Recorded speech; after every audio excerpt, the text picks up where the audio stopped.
Bharatiya Janata party पिछले 9 वर्षों से केंद्र में और देश के कई राज्यों में सत्तासीन है। भाजपा से बेहतर बैलेंस पॉलिटिक्स को कौन समझ सकता है। कमंडल के साथ मंडल का कॉकटेल तैयार करके भारतीय जनता पार्टी ने अपने विरोधियों को भी सख्ते में डाल रखा है। भाजपा की यही खूबी है कि एक तरफ तो रामचरितमानस विवाद को हिंदुत्व पर प्रहार बता रही है, तो दूसरी तरफ जातीय मतगणना की मांग का समर्थन करके अपने विरोधियों के हथियार की धार को कम किया है। राजनीतिक विद्वानों की माने तो ब्राह्मणों को लेकर संघ प्रमुख मोहन भागवत का बयान भी इसी रणनीति का एक नतीजा है। उत्तर प्रदेश में इस वर्ष नगर निकाय और अगले वर्ष लोकसभा के चुनाव होने हैं। समाजवादी पार्टी अपने प्रमुख विरोधी भारतीय जनता पार्टी को घेरने के लिए हर चाल चल रही है, लेकिन भाजपा भी उनको उन्हीं की शैली में उत्तर देकर उनको बेचैन कर रही है। समाज के दलितों और पिछड़ों को साधने के लिए स्वामी प्रसाद मौर्य ने रामचरितमानस का मुद्दा उठाया तो अखिलेश यादव ने उत्तर प्रदेश में जातीय मतगणना कराने की मांग कर डाली। दरअसल समाजवादी पार्टी किसी भी तरह दलित, पिछड़ा और मुस्लिम वोट बैंक के जरिए भाजपा के एकाधिकार को खत्म करना चाहती है। समाजवादी पार्टी ने एक साथ 2 महत्वपूर्ण मुद्दे उठाकर भाजपा को सख्ते में डाला भी, लेकिन असहज हुई भाजपा ने तुरंत बैलेंस करते हुए अपनी रणनीति पर काम करना शुरू किया तो समाजवादी पार्टी भी बैकफुट पर आती दिखाई दी। भाजपा तो भाजपा है, वह इतनी आसानी से कहां काबू में आ सकती है।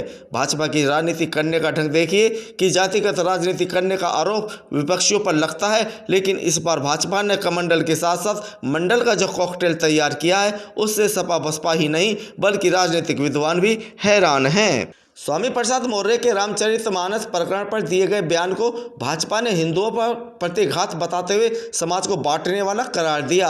साथ ही जब अखिलेश यादव ने उत्तर प्रदेश में जातीय मतगणना कराने की मांग उठाई तो हमेशा समाजवादी पार्टी पर हमलावर रहने वाले उत्तर प्रदेश के उप मुख्यमंत्री केशव प्रसाद मौर्य ने उनकी बात का पुरजोर समर्थन करके समाजवादी पार्टी को सख्ते में डाल दिया।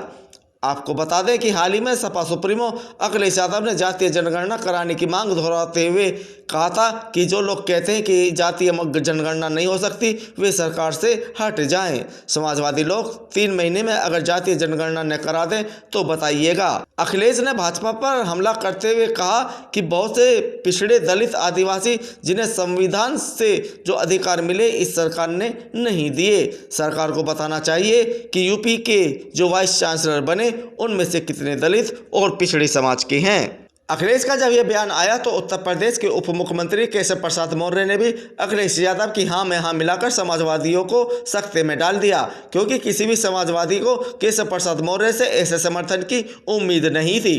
केशव प्रसाद मौर्य जातीय मतगणना का समर्थन करते हुए अखिलेश यादव पर प्रहार करने से भी नहीं चूके। उन्होंने अखिलेश यादव के शूद्र वाले बयान को लेकर कहा कि जैसे दूध में नींबू डालकर उसे फाड़ने का काम किया जाता है, वैसे ही समाजवादी पार्टी समाज को बांटने का काम कर रही है, लेकिन उनकी यह साजिश सफल नहीं होगी। उन्होंने कहा कि मैं अपने को हिंदू मानता हूं, गर्व से कहता हूं कि मैं हिंदू हूं। राजनीति के जानकार मानते हैं कि मोहन भागवत का ब्राह्मणों पर दिया गया बयान भी भाजपा की किसी रणनीति से कम नहीं है। यहां भाजपा ने बैलेंस पॉलिटिक्स का जो उदाहरण पेश किया उससे उनके विरोधी भी हतप्रभ हैं। राजनीति के जानकारों की माने तो भाजपा को अच्छी तरह मालूम है कि ब्राह्मण मतदाता मजबूती से पार्टी के साथ खड़ा है, इसलिए दलितों और पिछड़ों को साधने के लिए संघ प्रमुख मोहन भागवत ब्राह्मणों पर ऐसा बयान देने को राजी हुए। राजनीतिक विश्लेषक भागवत के बयान को कहीं न कहीं भाजपा की बैलेंस पॉलिटिक्स से जोड़कर देख रहे हैं।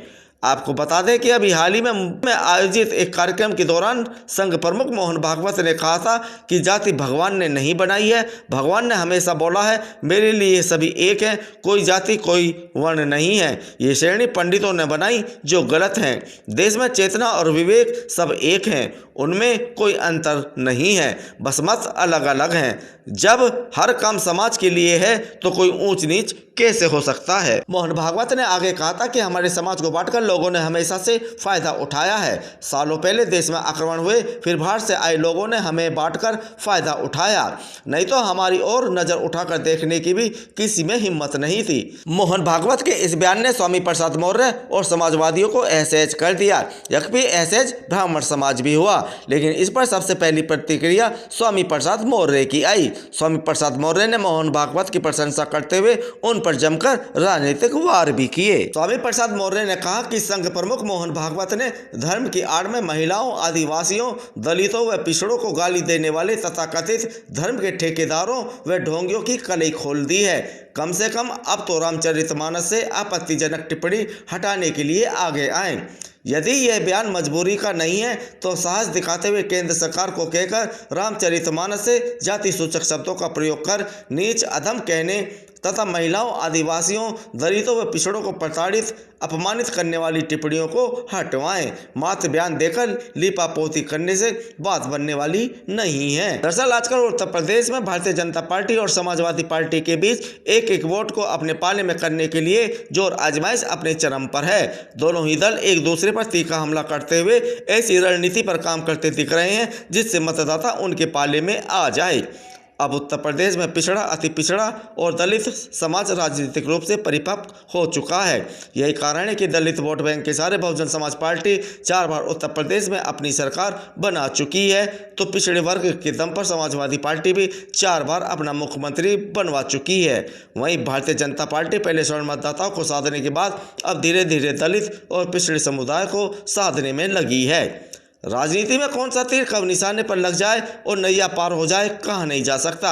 इसलिए आगामी लोकसभा चुनाव को लेकर भाजपा और सपा के बीच राजनीति का जो रोमांचक मैच आजकल चल रहा है, इस मैच में अभी बहुत उतार चढ़ाव भविष्य में हमें देखने को मिलेंगे।